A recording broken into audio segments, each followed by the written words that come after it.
ರೊಟ್ಟಿ. ನಿಜ ಹೇಳಬೇಕು ಎಂದರೆ ಜೋಳ ಪ್ರಸ್ತುತ ನಮ್ಮಲ್ಲಿ ಒಂದು ಪ್ರಧಾನವಾದ ಧಾನ್ಯವಾಗಿದೆ.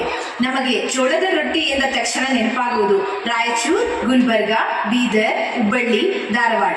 ನಮ್ಮ ಭಾರತದ ಪ್ರತಿಷ್ಠಿತ ಸಂಶೋಧನಾ ಸಂಸ್ಥೆಯೊಂದು ಹೇಳಿರುವ ಪ್ರಕಾರ ಜೋಳಕ್ಕೆ ನಮ್ಮ ದೇಹದಲ್ಲಿನ ವಿಷಕಾರಿ ಅಂಶಗಳನ್ನು ಕರಗಿಸುವ ಶಕ್ತಿ ಇದೆ.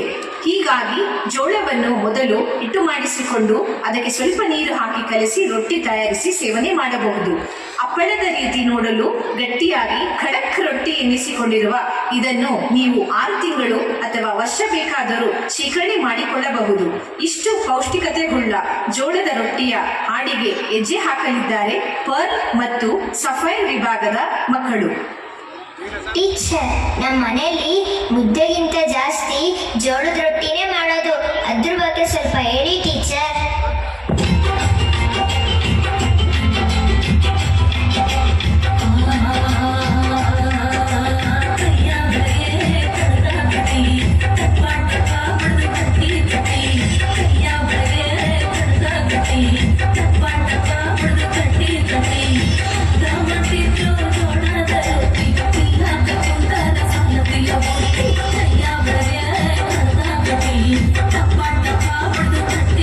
ಟೀಚರ್, ಊಟದಿಂದ ಇಷ್ಟೆಲ್ಲ ಪ್ರಯೋಜನ ಇದೆ ಅಂದ್ರೆ ನಾವು ಇನ್ಮೇಲೆ ಯಾವ ಊಟನೂ ಬೇಡ ಅನ್ನಲ್ಲ.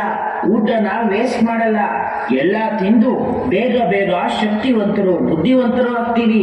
ಇವತ್ತು ಮನೆಗೆ ಹೋಗಿ ಒಳ್ಳೆ ಊಟ ಮಾಡ್ತೀವಿ. ವೆರಿ ಗುಡ್ ಮಕ್ಕಳ. Thank you teacher. ವಿವಾಹ ಭೋಜನವಿದು, ವಿವಾಹ ಭೋಜನವಿದು, ವಿಚಿತ್ರ ಭಕ್ಷ್ಯಗಳಿವು, ಬೀಗರಿಗೆ ಔತಣವಿದು, ದೊರಕೊಂಡಿತನೆಗೆ ಬಂದು.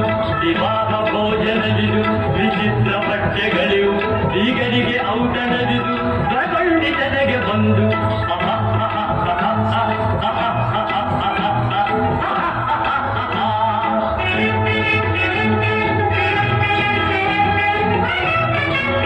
ಅತಿಥಿ ದೇವೋ ಭವ. ನಮ್ಮ ಭಾರತೀಯ ಸಂಸ್ಕೃತಿಯಲ್ಲಿ ಅತಿಥಿಗಳನ್ನು ದೇವರೆಂದೇ ಆಧರಿಸಲಾಗಿದೆ. ಸಾವಿರಾರು ವರ್ಷಗಳಿಂದಲೂ ಇದು ನಮ್ಮೆಲ್ಲರ ಜೀವನದ ಒಂದು ಭಾಗವೇ ಆಗಿದೆ. ಹೀಗಾಗಿ ಮನೆಗೆ ಬಂದವರನ್ನು ಗೌರವದಿಂದ ಆಧರಿಸಿ ಊಟ ಉಪಚಾರಗಳನ್ನು ಮಾಡಿ ಬಡಿಸುವುದು ನಮ್ಮ ಪದ್ಧತಿಯಾಗಿದೆ. ಹಾಗೂ ನಮ್ಮ ದೇಶದಲ್ಲಿ ಊಟಕ್ಕೆ ಅದ್ವಿತೀಯ ಪ್ರಾಶಸ್ತ್ಯವಿದೆ. ಏಕೆಂದರೆ ಊಟ ಬರೀ ರುಚಿ ಹಾಗೂ ಪಾಕವನ್ನು ಹೇಳುವುದಲ್ಲದೆ ಮನೆಯ ಜನರನ್ನು ಒಟ್ಟುಗೂಡಿಸುತ್ತದೆ, ದೇಶದ ಪಾರಂಪರೆಯನ್ನು ಬಿಂಬಿಸುತ್ತದೆ. ಹಬ್ಬ ಹರಿದಿನಗಳಲ್ಲಿ ಸ್ವಾದಿಷ್ಟಕರವಾದ ಹಬ್ಬದಡುಗೆಯನ್ನು ಸವಿಯುವವರೆಗೂ ಗೊತ್ತು ಅದರ ರುಚಿ. ಅದಕ್ಕೆ ನಮ್ಮ ಹಿರಿಯರು ಹೇಳಿರುವುದೇನೆಂದರೆ, ಈ ಜನ್ಮವೇ ಆಹಾ ದೊರಕಿದೆ ರುಚಿ ಸವಿಯಲು ಎಂದು.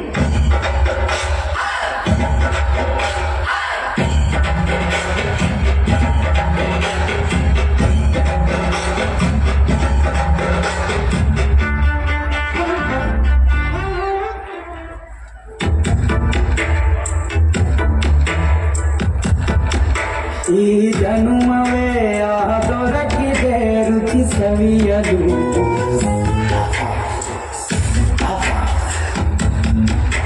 ಈ ಜಗವಿದೆ ನವರಸಗಳ ಉಣಬಡಿಸಲು.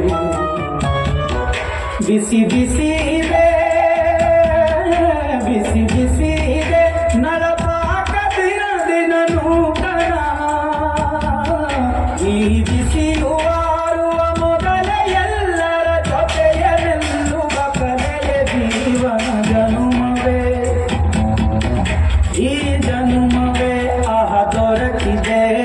ಸವಿಯಲು. ಈ ಜನುಮವೇ ದೊರಕಿದೆ ರುಚಿ ಸವಿಯಲು. ಈ ಜಗವಿದೆ ನವರಸಗಳ ಉಣಬಡಿಸಲು.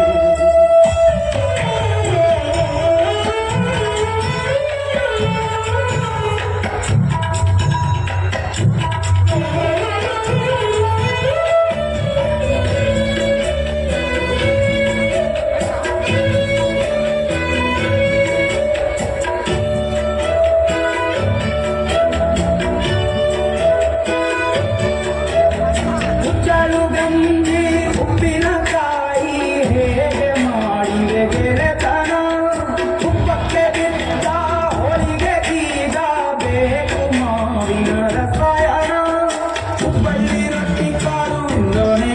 ಯಾರು ಅಡಿಯಾದ ಮುದ್ದೆ ಬಾರು ಒಂದು ನೀನಿದ್ದೆ ಮಾರು ಅಂಕೋಲ ಕೋಳಿ ಸಾರು ಮೂಗಲ್ಲು ನೀರು ಜೋರು ಒಂದಾದ ಕಾಣೆ ನೀನು ಒಂದಲ್ಲೂ ಕಾಣೆ ನೀನು ನಂಚಿಯುಂದರೆ ಅಧಿಕವಾಗುವ ಸರಳ ಸ್ನೇಹದ ವಿರಳ ರುಚಿ ಇದು ಜನುಮವೇ